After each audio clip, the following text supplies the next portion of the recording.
You're listening to Family Talk, the radio broadcasting division of the James Dobson Family Institute. I am that James Dobson, and I'm so pleased that you've joined us today.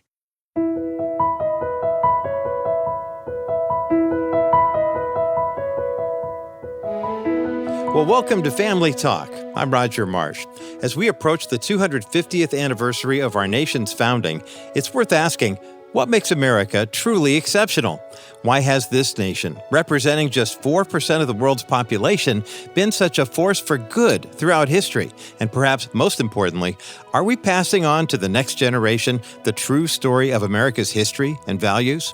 On today's edition of Dr. James Dobson's Family Talk, we're joined by someone who spent decades in the halls of power, yet never lost sight of the biblical principles that make our nation great, the Honorable Bob McEwen.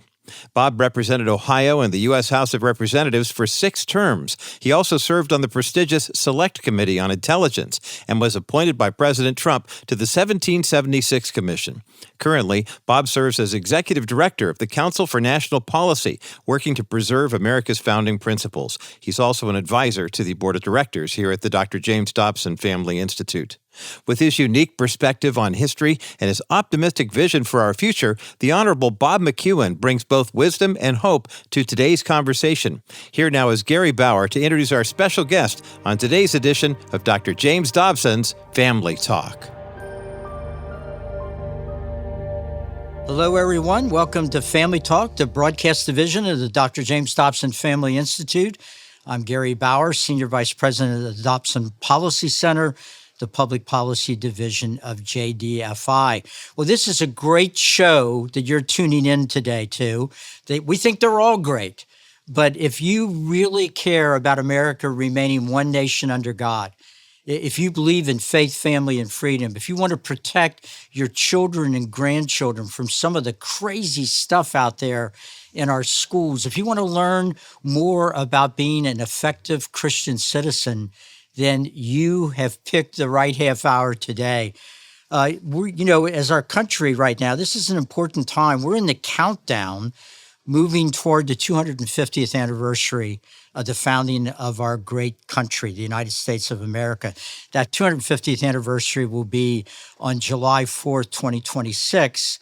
And we have a guest today joining us who's going to look at all of this and look about why and talk to us about why this is an important period in our history, what we ought to accomplish as we're going toward this anniversary. Congressman Bob McEwen is our guest. He currently serves as Executive Director of the Council for National Policy. That's a nonpartisan educational foundation. He has around 400 members. Really important group in Washington. Now, look, I'm getting ready to say something. I don't want you to tune out here. Bob is a Washington insider, right? Usually people grab their kids and hold on to their billfold, but Bob is a Washington insider who's on your side. That's why Dr. Dobson and I consider him to be a hero, not only to this ministry, but a hero in the great battle for our country that we all know is taking place. Our good friend was elected to represent Ohio's 6th district in the U.S. House of Representatives. He did that for 6 terms. Over the years, he was asked to be a special presidential representative. That's when a president asks you to do a task for them. He was asked to do that by both President Reagan and President Bush. Bob was appointed by President Trump to be on the 1776 Commission. That commission was assigned the task of coming up with new ways of teaching the rising generation about this great country and why it's a country worth defending. So welcome to the show. We're really glad that you're with us. And I'd like to start, since we are heading into this 250th anniversary. We had a parade not long ago here in Washington, D.C., and it was a parade honoring the 250th birthday of the United States Army. And Bob, I'm sure you agree, it was the strangest thing. I mean, who couldn't like that? But there were a lot of newspapers that ran editorials suggesting all kinds of bad things about that parade. And I saw one member of Congress, I think it was a member of Congress, who said that when they heard there was going to be tanks in the parade, it reminded them of the tanks in Tiananmen Square in communist China that crushed the protesters. Well, my goodness gracious, the U.S. Army has been an army of liberation, not an army of dictatorship. So just wax eloquent about that. I mean, I don't know if you went or not. I wasn't able to personally go, but I watched it. It was a wonderful thing to see. Yes, it certainly was, Gary. Just like it is the chance to be with you on the program. And you and I have had a long relationship with Jim Dobson, the blessing that he's been to our families, and just as many of the people listening to the program, that their lives have been changed because of his faithful dedication to the Lord. And then to tie in all of the, wisdom is the proper use of knowledge, and wisdom comes from experiences. And most of us have never gone through the 7th year of a marriage with a 5-year-old and a 3-year-old. There's things that we haven't experienced before. And so the scripture says, if any man lacks wisdom, let him ask of God, who gives to all men liberally, and doesn't scold us for asking. And so the wisdom that Jim Dobson was able to impart through the scriptures into our families have been such that we've been abundantly blessed. And hopefully today and in the future, you and I can help to pass it along. But in the process, is willing to note how great it is to be with you. As you know, the people should be aware that there are two people that stand just below the President of the United States. One's the National Security Advisor, and that person travels with the President at all times. And he's the one responsible for the Defense Department, the State Department, and Intelligence Services, so that if the country is ever attacked or under threat, that's who the Secretary of State or the Defense Secretary would go to get to the President. And then there's the Assistant to the President for Domestic Policy. And so that's all the other things that are done, is housing and education and all the important things that our nation does on the homeland. And when Ronald Reagan chose you to be his assistant to the president for domestic policy, out of all the people in the nation, you were the one that understood the biblical underpinning of a nation that has been able to bless the world as no other nation in the world has, which gets back to your parade. Only 4% of the population of the world call themselves Americans. And yet every year they write more books, more plays, more symphonies, more copyrights, more inventions than the other 96% combined. And no nation has blessed the world like this nation has blessed the world. If you take all the money that goes for global evangelism and you put it out of the other 96% of the population of the planet, and you put it all in a pile, and you increase it 5.5 times, that's still not as much as Americans give to the furtherance of the gospel. This is the lighthouse for the gospel. This is the standard for righteousness in the world as to what's right or wrong. And so everyone knows around the globe, if you want to take out Israel, you have to take down America first, because America stands with Israel.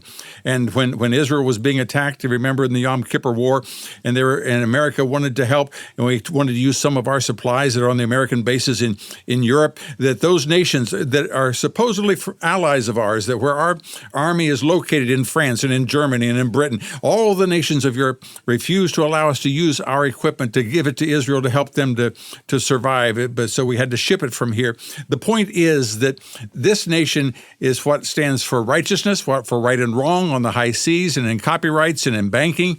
And if you want to bring chaos, you must take down America, which comes to the part as to what you and I play, that we have been entrusted with this marvelous, marvelous privilege. The average constitution of a nation lasted 17 to 19 years is the average. Many of them change every 6 to 7 years.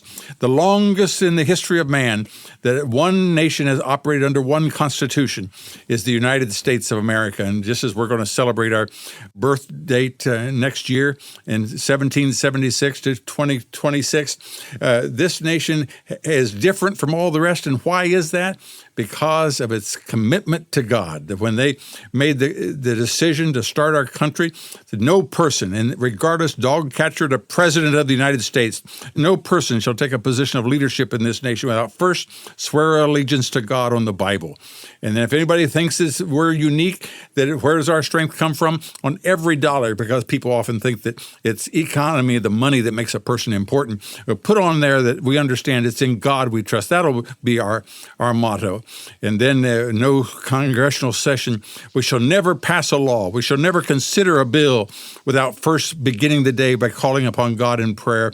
And then, in case anybody forgets, when you do any official action in the United States of America, I don't care if it's declaring Groundhog Day or passing the budget, as you're all finished, the last line of every bill in this great country says, done the two most important days in the history of man, done in this, the year of our Lord, the 2025th, and of the independence of the United States, the 249th, to remind people that this nation that produces this little 4% that produces a third of all the goods and services on the planet, that this great nation has been entrusted to us, and that's what we're going to celebrate. And nobody has articulated it better than you, and nobody has lived it better than Jim and Shirley.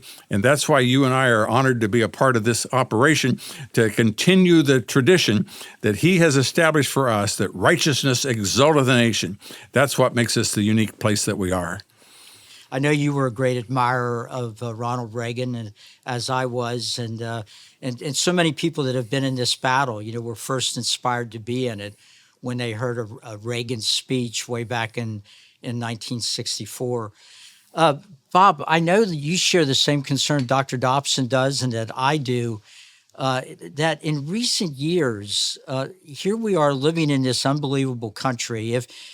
I often will say to people, do you think God was surprised when you were born in America? Well, of course he wasn't. He knew exactly where you were going to be born. And when he allowed you to be born in America, you got one of the greatest blessings anybody could get. If you think of all the other places in the world you might have been born into, where the very act of going to church could have been an act that put your life in danger, he brought you instead into a country that's built on ordered liberty under God. And I know you share the same concerns I do, that why was patriotism declining among our youth? Well, at least in part, it's been because they haven't been taught the true history of America. Now, that's turning around now. I'd like you to share some thoughts about that. If we don't teach the rising generation to love America, then all will be lost. And ironically, really bad places like communist China is instilling a fervent patriotism in the hearts and minds of many of their youth. Well, Gary, you and I have lived through a time in which we've seen America challenged, and we understand the unique specialness of it. Young people that have been born have never seen America under threat. The United States was not the leader in the world up until, actually, it was April 1947, when a telegram was sent from Clement Attlee, the Prime Minister of Great Britain, who had ruled the world for 250 years.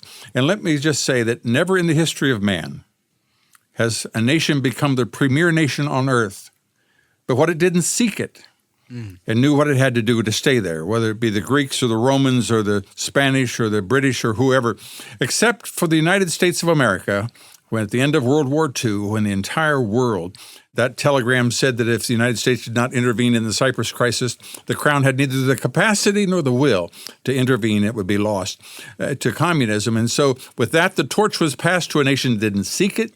It doesn't covet it and wishes the burdens of responsibility and cost would go away, but has handled it so beautifully, such that the entire world has been able to prosper as a result.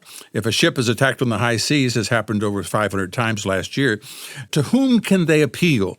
Whether it be in the South China Sea, where 60 to 70% of all maritime traffic passes, whether it be a yacht in the Caribbean, or in the Straits of Hormuz, a tanker, a British tanker that ruled the waves for 250 years.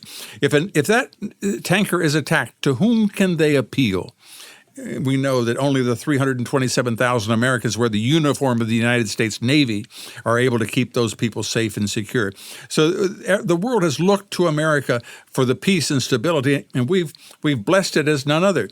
Now, in an effort to take it down, how would you accomplish that? It stands for right and wrong.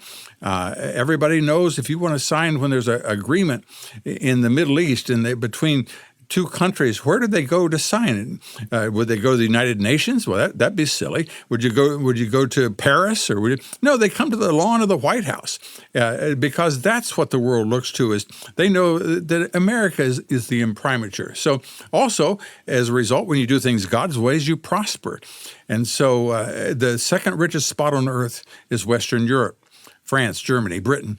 And yet, as the Heritage Foundation and the Rector study shows, every 24 months they do it, and they find out that a person living in poverty in America, a person in poverty is more likely to have a telephone, a television, an air conditioner, an automobile, eats more meat, has more square footage space than the average resident of the second richest spot on earth, Western Europe. In fact, our poorest state in the Union is Mississippi, wonderful, wonderful place.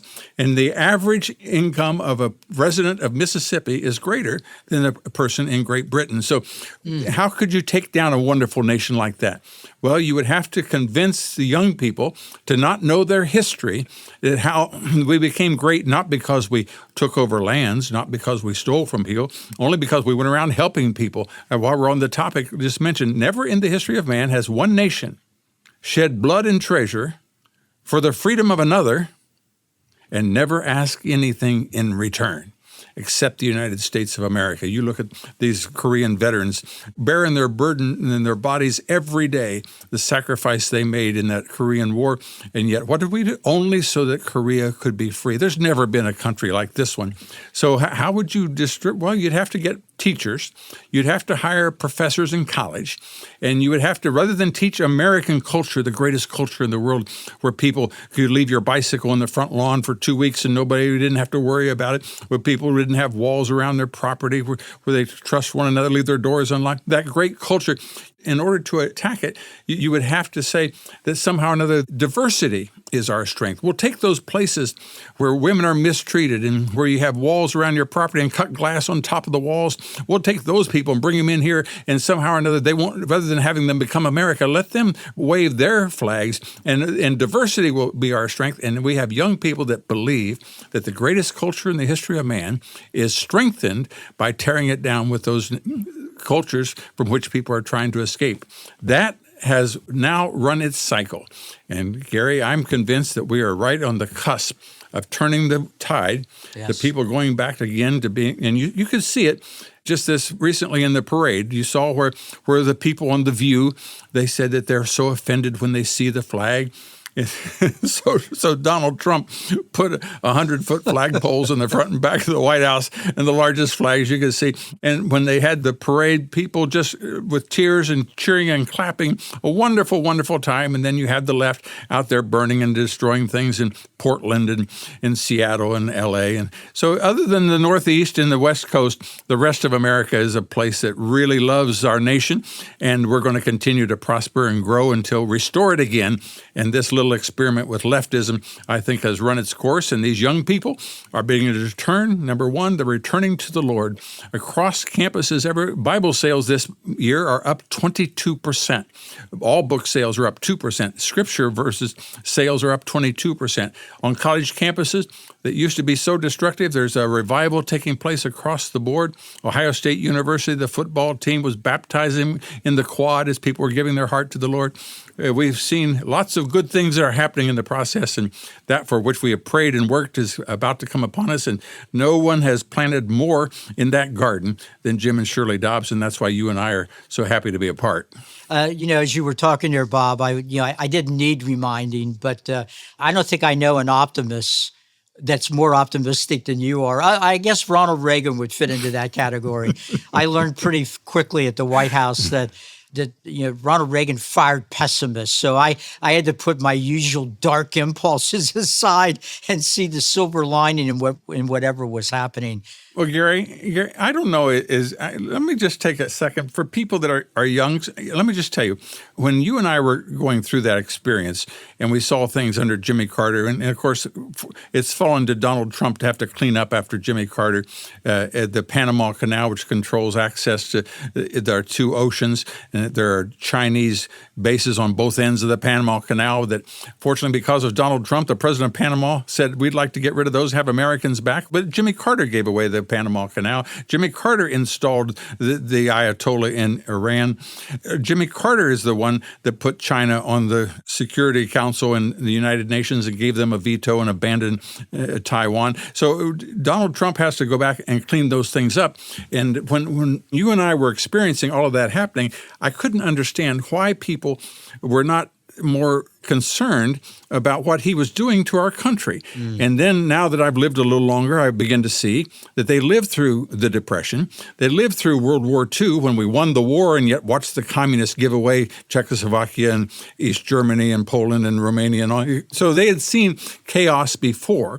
And so when Carter gave us gas lines, can you imagine this? Because we were running out of natural gas. Here we are 50 years later, and we know we have more than a 100-year supply. But liberals they'll foul up a two-car funeral. But so he told us that we had to live with less, ride our bicycle. America's come to an end next Tuesday week, 18% inflation, 22% interest rates. And what happened? Exactly what you said. It said that America was finished. It couldn't compete. And on the night of the election, Ronald Reagan went on nationwide television, and he mentioned, talk about optimism, had a picture of John Wayne on the cover of Time magazine. He said, I knew John Wayne. John Wayne was a friend of mine, and it had on there in the cover of Time magazine, John Wayne, America's last hero. And he said, no one would be more offended at that title than John Wayne, to say that the last hero. And he went on to explain that there's nothing wrong with this country that proper leadership can't cure. And so this country that was falling apart, cities were burning to the ground, we got gas lines, we got 22% interest rates, jobs were closing, our military, a third were on drugs, a third of our ships and airplanes were not airworthy or could sail. And yet from that, within a matter of months of turning it around, by the 1990, the entire world was chanting USA, USA, USA. 3 out of every 4 jobs created on this planet were created in the United States of America. Now, let's fast forward 40 years, and we've got poor old, the man is asleep on the beach and filling the president's chair. America's losing in every area. Saudi Arabia is going off the dollar and using the Chinese currencies, and our military is teaching only transgenders and nothing about defense, and all of that things is distressing. And what do we see taking place under proper leadership? We see recruitment. The flags are flying again. In 5 months, they hit a 29-year high in recruitment for the military. People are again proud flying their flags. Now, there's still the leftists, as the gal on The View said, she didn't like to go to Long Island because all those people were flying flags on their porches, and that was so offensive. So we've still got those people, and we always will. But in the process, I believe, are in a renaissance, not dissimilar to what you and I enjoyed under Ronald Reagan some years ago. Bob, you are a walking history book, and your ability to inspire is second to none. Could I impose on you to give us another day at Family Talk so Americans all over this great country can hear you describe the American Republic and why it matters? Well, Gary, there's no 2 people I admire more than you and Jim Dobson, so if it's helpful to you, it'd be my honor. Fantastic.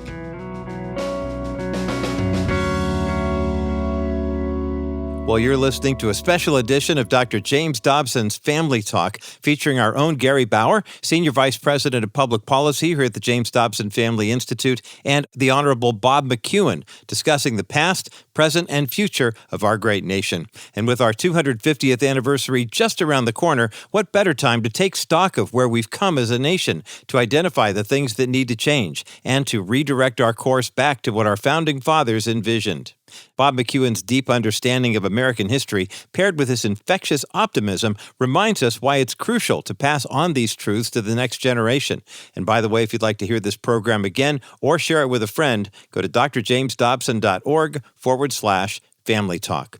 You know, this year here at the JDFI, we're celebrating 15 years of the Dr. James Dobson Family Institute, and we'd love to hear from you.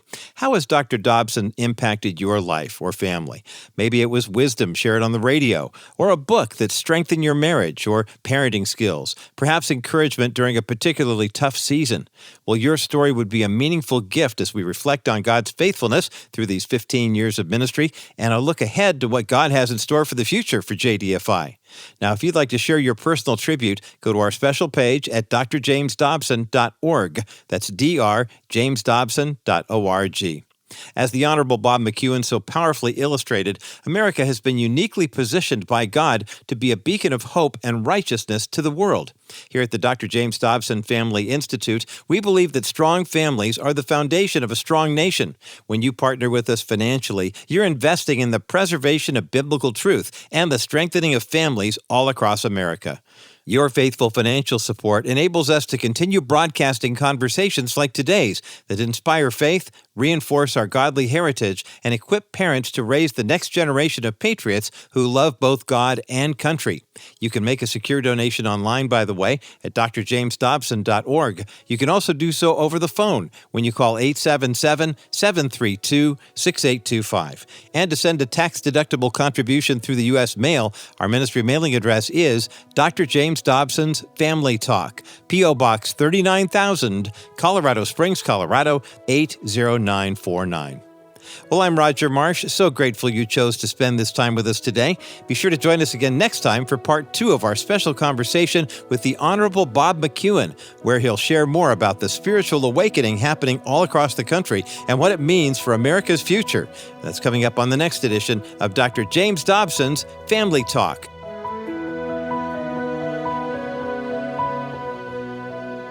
This has been a presentation of the Dr. James Dobson Family Institute.